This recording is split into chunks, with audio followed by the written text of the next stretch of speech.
paa ng manok or adidas. Pwede rin palang gawing adobo sa gata. Guys, for today's video, magluluto po tayo ng adobo sa gata, paa ng manok. Tara, simulan na po nating magluto. Ayan, pinainit muna natin ang mantika at kawali at isusunod ko po ang bawang at sibuyas na gigisahin. Hindi po gigisahin sa sariling mantika Hayaan na muna po nating mag golden brown ang ating sibuyas para lumabas po ang katas.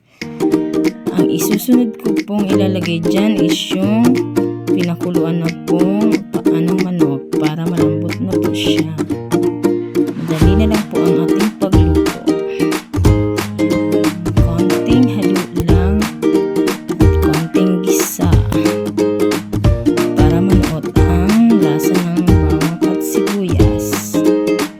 Next is titimplahan po natin siya ng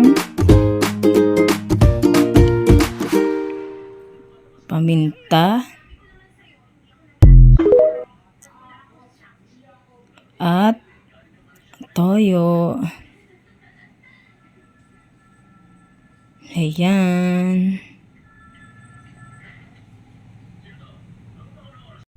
Konting trivia lang guys.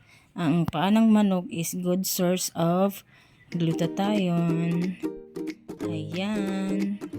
Next na po natin ilalagay is yung saging na saba